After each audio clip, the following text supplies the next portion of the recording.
Përfytyroni një botë pa luftë. Një botë të çliruar nga krimi dhe urrejtja.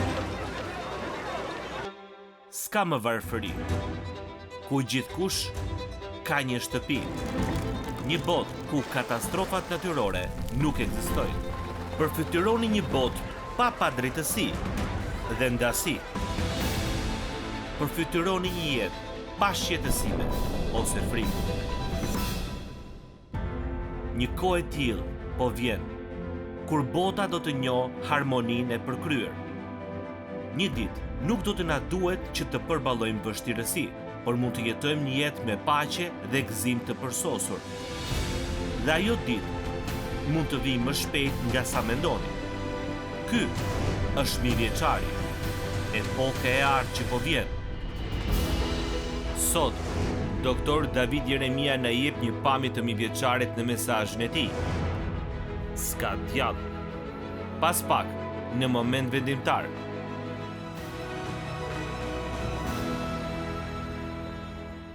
I vendosur në një copë toke 15 hektarëshe në jug-perëndim të Colorado Springsit, ndodhet një vend që quhet ADX Florence.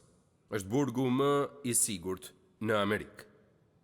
Nëse do të ecnit nëpër korridoret e tij, do të shihnit kriminalët më të njohur, përfshirë edhe Zakarias Mosawi, i cili ishte organizatori i sulmeve të 11 shtatorit. Terry Nichols, i cili ndihmoi në planifikimin e bombave në qytetin e Oklahomës në 99-ën. James Marcello, bosi i famkeq i krimit në Chicago. El Chapo, mbreti meksikan i drogës, dhe deri kohët e fundit, Theodore Kaczynski, unabomberi, që u gjeti vdekur në qelinë e tij në 2023-shin. Superspioni Robert Hansen gjithashtu vdiq në qelinë e tij. Në fakt, nëse shkoni tek ai burg, zakonisht nuk do të dilni kurrë aty, zakonisht vdisni aty.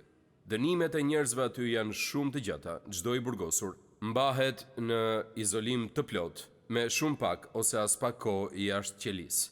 Qelitë, siç mund ta shihni në ekran, janë 2 me 4 metra, me një stol dhe një tryezë të bërë nga beton i derdhur, një shtrat betoni me dyshek prej shkume dhe një tualet me një lavaman sipër. Ato janë të papërshkrueshme nga zëri dhe shumë kamera monitorojnë çdo të burgosur 24 orë në ditë. Ka një dritare të ngushtë që lejon të futet drita dhe ato janë të projektuara që të burgosurit mos e dinë se ku ndodhen në atë burg. Dhe ka diçka interesante. Nuk ka ndodhur kurrë ndonjë arratisje nga ADX Florence. Unë njoh vetëm një burg tjetër, më të sigurt se burgu i sigurisë së lartë në Amerikë. I projektuar nga Perëndia i plotfuqishëm për agjentët më të këqinj të së keqes në univers, ai burg njihet si Pusi i Humnerës ose Humnera. Sipas zbulesës 20, një engjëll do të vijë nga qielli dhe gjoni e përshkruan atë, duke pasur çelësin e Humnerës dhe një zinxhir të madh në dorë.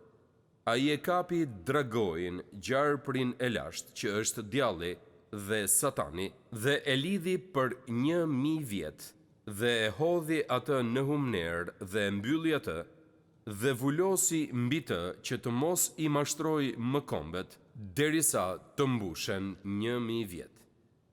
Një nga faktet më domethënëse për epokën e paqes që po vjen, për mijëvjeçarin që po vjen, për këtë epokë të artë që po vjen, është mungesa e plot e Satanit gjatë gjithë kohës. Bota do të jetë e lirë nga Satani për 365.250 ditë, 1000 vite pa djallin. A më dëshmon njëri për këtë? Kur Satani të jetë i mbyllur në Humner, ndikimi i tij në tokë jo vetëm që do të paksohet, por nuk do të ekzistojë fare. Përfytyroni një botë në cilën Satani nuk mund të manipulojë më drejtues dhe të tundojë mëkatarët, të përfitojë nga të dobtit dhe të korruptojë të fortët. Unë dua të dini 3 gjëra për këto 3 vargjet hyrëse të zbulesa 20. Së pari, le të marrim personin e djallit. Nuk do të gjeni një frazë tjetër në Bibël që ka përshkrim më të saktë të djallit se sa kjo frazë këtu. Dragojin, gjarprin e lashtë, që është djalli dhe Satani, zbulesa 20, vargu 2. Këtu kemi 4 emra, jo 4 individ të ndryshëm, por 4 emra për të njëjtin individ. Është një listë me emra që përçojnë një lloj ndjesie autoriteti, sikur kërkon që ti shpallësh përpara se ti futesh në burg. Çfarë fshihet pas këtyre 4 emrave? Shumë interesante. Së pari, Satani quhet Dragoi. Gjoni e referohet djallit si Dragoi. Kjo ndodhe edhe më herët te zbulesa 12. Nëse e lexojmë zbulesën 12, mësojmë që Gjoni sheh një dragua të madh të kuq, i cili kërkonte që ta vriste Mesian gjatë ardhjes së parë të Zotit tonë. Dhe ai do t'i dominojë ngjarjet edhe gjatë ardhjes së tij të dytë gjithashtu. Këtu te zbulesa 20, Gjoni identifikon versionin përfundimtar të Dragoit. Ai thot se Dragoi është Satani, se djalli është Dragoi. Dhe pastaj Biblia e quan atë gjarpri i lashtë. Gjarpri i lashtë, kjo na çon pas drejtet e Zanafilla, kapitulli 3, kur gjarpri u shfaq në kopshtin e Edenit për të tunduar Evën dhe Adamin, që të dyshonin dhe të mos i bindeshin Perëndis. E dini, Satani mashtron duke keq cituar Biblën. Ai e përdori këtë edhe me Evën te kopshti dhe u përpoi që ta përdorte me Zotin tonë në shkretë të tjerë, siç thot dhe Mateo, kapitulli 4. Satani e përdor këtë në mënyrë të mprehtë për të nxjerrë gjërat nga konteksti për të mashtruar shumë njerëz. Satani zakonisht nuk e mohon shkrimin. Ai mashtron duke e përdorur shkrimin, duke i hequr ose shtuar shkrimit fjalët e tij. Ai e nxjerr shkrimin nga konteksti. Ai e përdor në një mënyrë që nuk ka qenë kurrë qëllim të përdoret. Për fat të keq, Satani e njeh shkrimin më mirë se shumica prej nesh, dhe ai nuk ka frikë që ta përdorë. Ai e përdori mbi Adamin dhe Evën, ai e përdori mbi Zotin Jezus në shkretë të tjerë. Ai nuk ka ndryshuar asnjë nga strategjitë e tij, por ai vazhdon të përdorë ato gjithmonë dhe herë pas here. Gjoni na jep një titull të tretë për këtë individ të keq. Dragoin, gjarprin e lashtë që është djalli. Fjala shqipe për djall vjen nga fjala latinisht diabolus. Kuptimi kryesor i saj është ai që akuzon dhe shpif. Biblia na thot se djalli është ai që na akuzon. Ai shkon përpara Atit dhe thot gjëra të tilla si kjo. A e pe David Jeremian në tokë këtë javë se si e humbi të ruan, se si ai u mërzit, se si ai e bëri këtë apo atë? Ai na përgojon, ai përpiqet që të shpif diçka përpara Perëndis që Perëndia nuk e pranon, dhe pastaj sigurisht ne kemi avokatin ton, Jezus Krishtin të drejtin, i cili është aty dhe është duke ndërmjetësuar për ne. Prandaj nuk kemi pse të shqetësohemi për këtë, por dua që të dini se ky është qëllimi i Satanit. Ai është shpifës. Shpifjet janë, thashë theme, që kanë të bëjnë me shpërndarjen e informacioneve të dëmshme për një person në mënyrë që të dëmtohet karakteri i tij. A keni jetuar ndonjëherë në ndonjë kontekst më përgojues se sa në ditët e sotme? Kudo ku kthejmë kokën, këto po ndodhin. Për çdo natë në televizor mund të gjejmë histori me shpifje nëse duam të dëgjojmë të tilla. Kjo është saktësisht ajo që bën djalli, dhe pas gjithë shpifjeve fshihet ndikimi i djallit. Te Zanafilla 3, ai shpifi për Perëndin përpara Adamit dhe Evës dhe u tha atyre: "U tha, Perëndia e di që nuk do të vdisni vërtet. Perëndia e di që ditën që do t'i hani, sytë tuaj do të hapen dhe do t'jeni në gjendje si Perëndia të njihni të mirën dhe të keqen." Me dinakëri, djalli thuri një prallë për Perëndin me qëllimin që të nxinte reputacionin e Perëndis dhe ta portretizonte Zotin si dikë që është koprac dhe jo si dikë që është bujar. Që nga ajo ditë, gjithë shekujt në vazhdime, deri më sot, Satani ka gjetur kënaqësi duke i akuzuar fëmijët e Perëndis përpara fronit, duke treguar të metat tona, duke bërë akuza të rreme kundër nesh. Ai e bëri këtë me Jobin, e bëri këtë me Jozueun, ai e bëri këtë me gjithë familjen e besimtarëve te Zbulesa kapitulli 12. Ai na sulmon gjithmonë, por ai po bën një mashtrim të kotë, sepse ne jemi të mbuluar me gjakun e Jezusit. Ne jemi në gjakun e tij, ne jemi në mbrojtjen e Krishtit, dhe ai vazhdon të përpiqet, edhe pse nuk mund t'ia dalë dot. Ai është Dragoi, ai është gjarpri i lashtë, ai është djalli, dhe fjala e fundit për të është një titull i fundit i famshëm. Ai është Satani. Ai e kapi Dragoin, gjarprin e lashtë që është djalli dhe Satani. Dhe kjo fjalë vjen drejt për drejt nga fjala greke Satanas, që ka kuptimin kundërshtar. miq më dëgjoni pak. Satani nuk është miku juaj. Ai nuk po përpiqet t'ju ndihmojë të përmirësoheni, ai po përpiqet që t'ju shkatrojë, ai do që ju të vdisni. Qëllimi i tij përfundimtar për ju është vdekja juaj. Ai është kundërshtari juaj dhe këtë kuptim ka fjala Satan, ka kuptimin kundërshtar. Dhe ky emër përdoret më shumë se 30 herë në Dhjatën e Re. Satani na tundon. Ai kërkon të përfitojë nga ne. Ai do të na pengoj, ai na nxit që të gënjejmë, ai na mashtron, ai përpiqet që të vjedh fjalën e Perëndis nga zemrat tona. Të gjitha këto i gjejmë në Shkrim. Mund të themi me siguri se qëllimet e Satanit janë që të përdor dhe neutralizoj njerëzit e Perëndis. Nëse jeni të krishterë, Satani do të bëjë çdo gjë që mundet që t'ju bëjë që të pengoheni, që t'ju pengojë që të jetoni jetën e krishterë. Ai ka dalë për të shkatruar kishën. Për këtë arsye ka kaq shumë kisha të ndara dhe me mosmarrveshje. Ai kërkon që të manipulojë martesën tuaj sepse ai e di që familja është guri i themelit të kulturës. Dhe nëse ai ju neutralizon familjen, ai ju ka neutralizuar fëmijët. Ai është këtu për t'u përpjekur t'i zërë vendin Perëndis. Nëse e arrin kësaj, ai do të bëjë atë që bën Antikrishti në fund të kohës, kur të ulet vetë si Perëndia në tempull dhe të kërkojë që njerëzit ta adhurojnë atë. Ku e filloi Satani? Ai e filloi pikërisht me këtë dredhi. Ai donte që të adhurojë, ai donte të ishte Perëndia. Ai donte që adhurimi i Perëndis t'i drejtohej atij.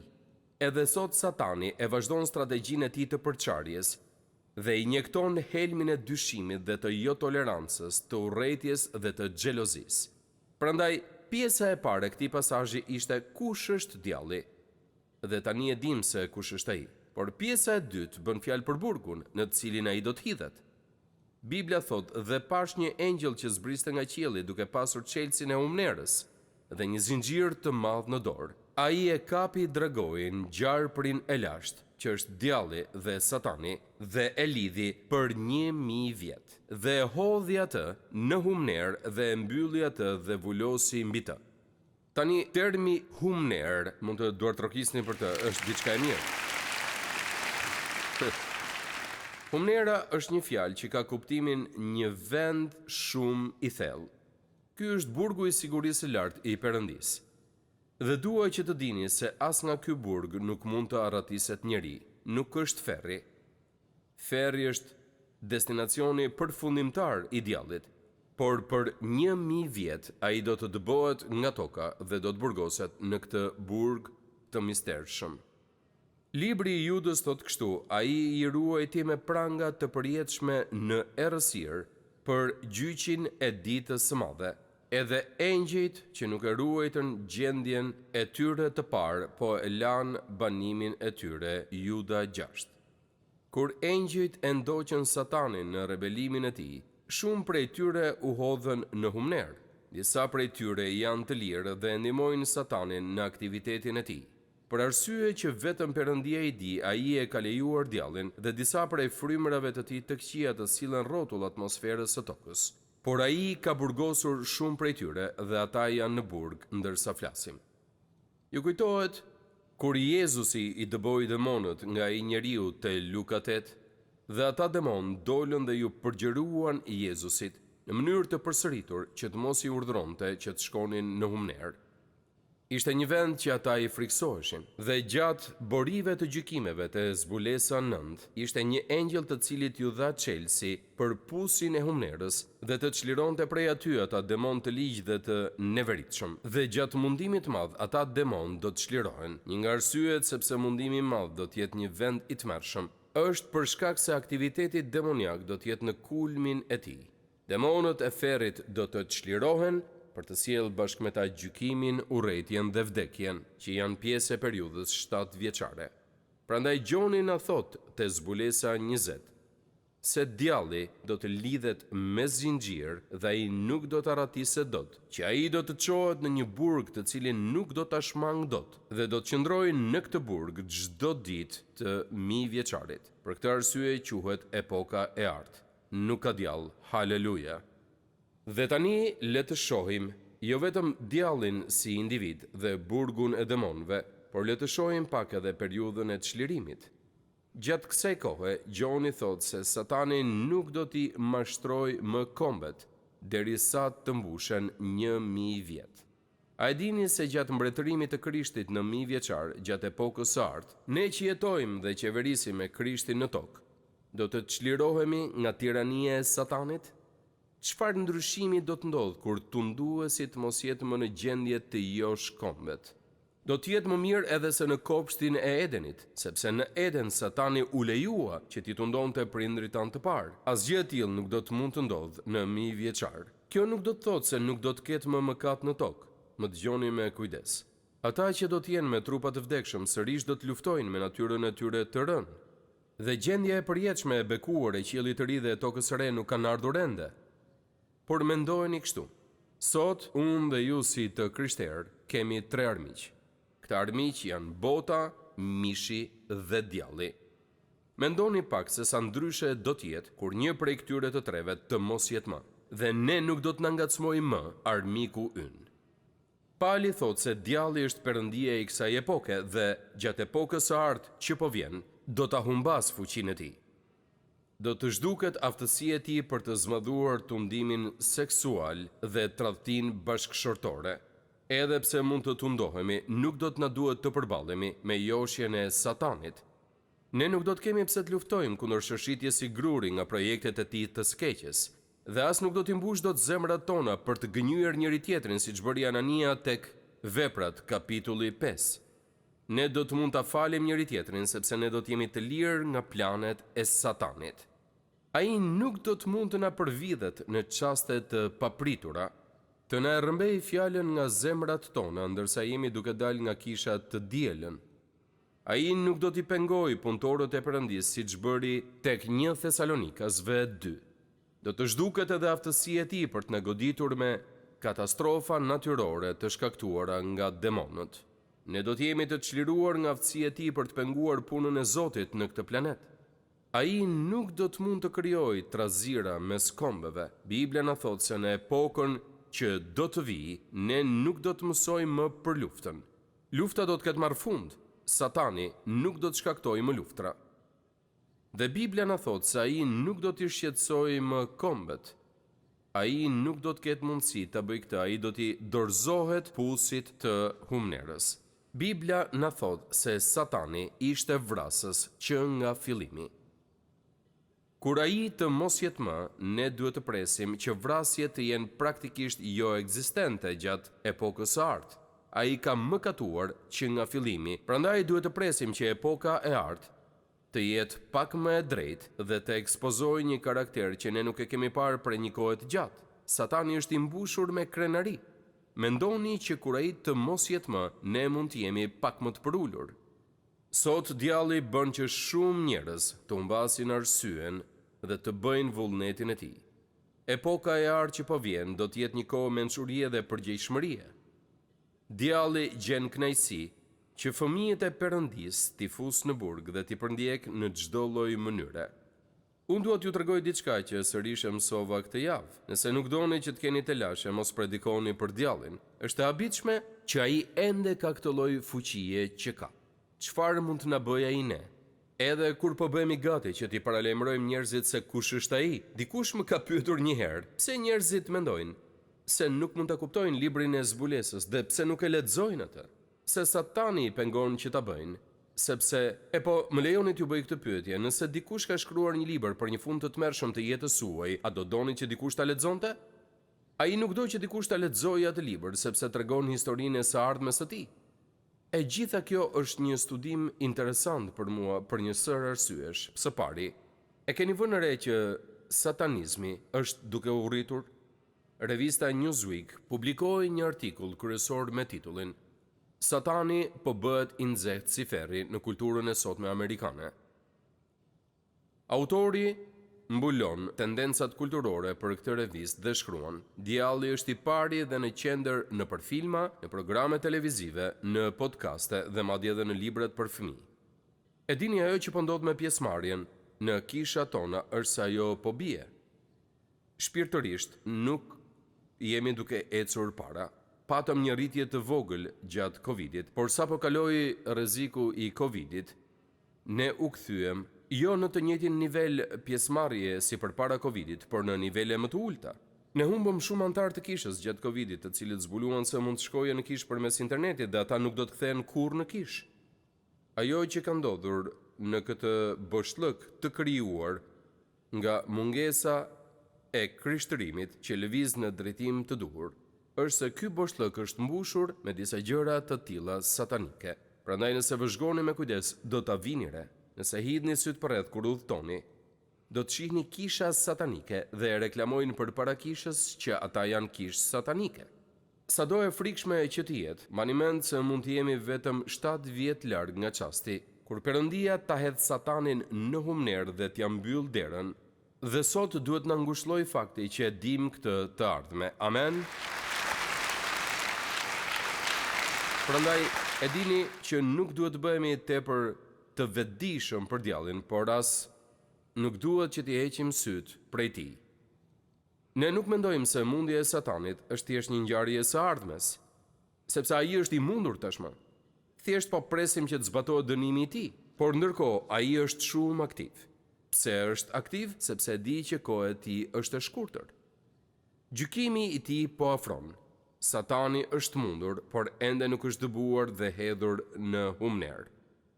Prandaj qëndroni vigjilent, keni kujdes nga armiku juaj i madh djalli, sepse ai sillet rreth e qark si një luan vrumbullues, duke kërkuar cilin mund të përpijë. Satani kërkon që t'ju përpijë, ai kërkon të më përpijë edhe mua, por mbi të gjitha ai kërkon që të përpijë ndikimin tuaj, që t'ju nxjerr nga loja, në mënyrë që ju të mos jeni më pjesëmarrës aktiv. Dhe ai këtë po e bën gjithmonë pa pushim e pa pushim, po e bën gati çdo javë rregullisht. Por nuk duhet të bëjmë vetëm këtë, duhet të qëndrojmë të sigurt në Zotin. Mbani mend që Bibla thot ai që është në ju është më i madh se ai që është në botë. Me fjalë të tjera, ai që jeton në ju është më i madh se Satani. Në fakt, më lejoni t'ju tregoj diçka miq. Satani nuk është as në universin e Perëndisë. Ai nuk e ka vendin në të njëjtën fjali me Perëndin. Ai nuk mund të krahasohet me Perëndin. Perëndia është pafundësisht më i madh se Satani. Satani mund të jetë i fuqishëm, por fuqia e tij nuk është asgjë, dhe kur Perëndia e mendon të nevojshme që ai të largohet, ai do të jetë larguar për 1000 vjet me një fjalë. Dhe pastaj kur të kenë përfunduar 1000 vitet, ai do të hidhet në liçenin e zjarrit dhe dënimi i tij do të jetë përfundimtar.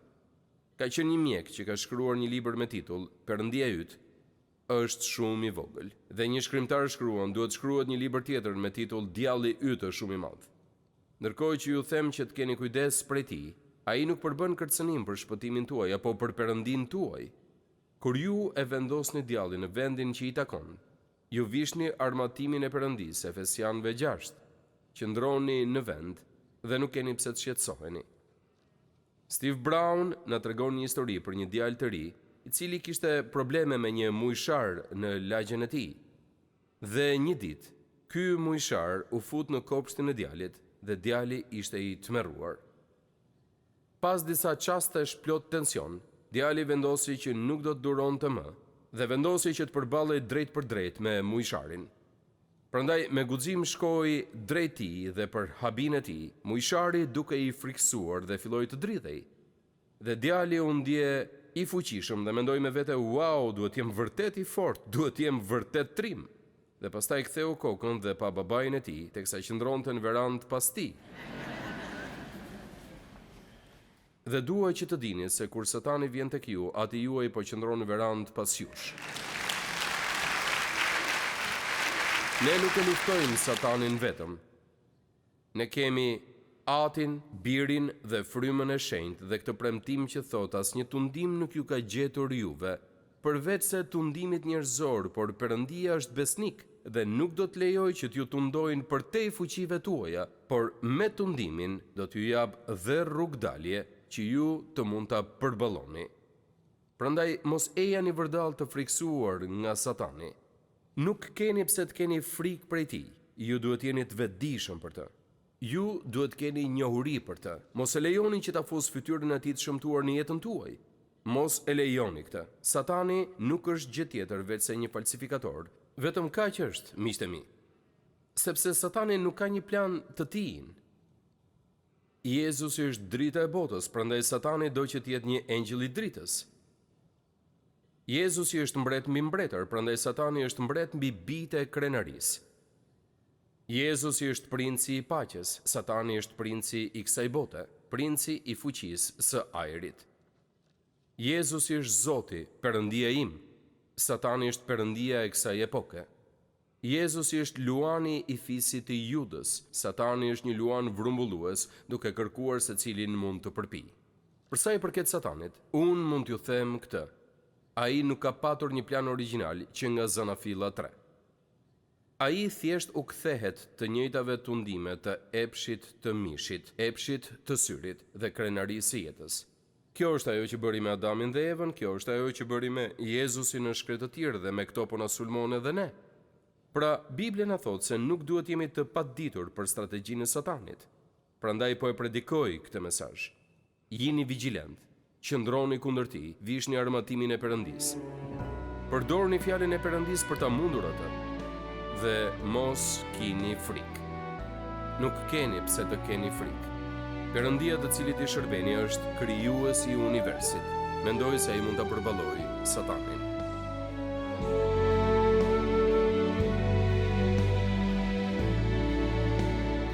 Faleminderit që ishit me mua sot në moment vendimtar.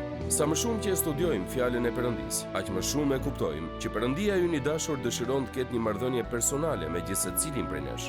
Nëse ju do doni që të filloni një marrëdhënie me të, hapi i parë është që të pendoheni për mëkatin tuaj dhe t'i kërkoni Jezus Krishtit që të bëhet Zoti dhe shpëtimtari juaj. Sapo ta merrni këtë vendim për të pranuar dhuratën e Perëndisë për shpëtimin, do të fillojë udhtimi juaj me Perëndinë si një krijesë e re në Krishtin.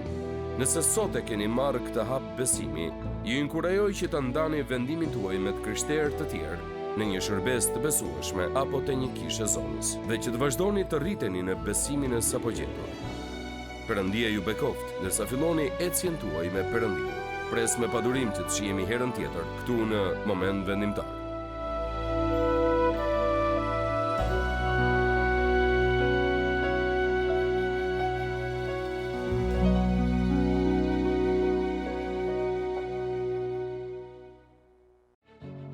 Së fundmi, dikush më pyeti, çfarë është moment vendimtar? Çfarë bën moment vendimtar?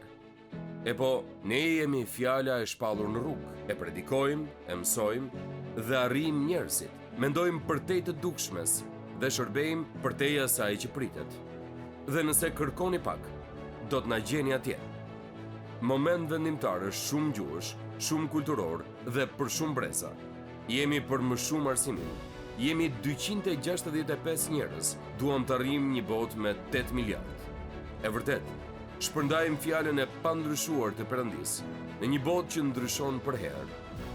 Nuk është një detyrë e lehtë, por me drejtimin e fuqinë e Perëndisë, këtë po bëjmë. Ky është moment vendimtar.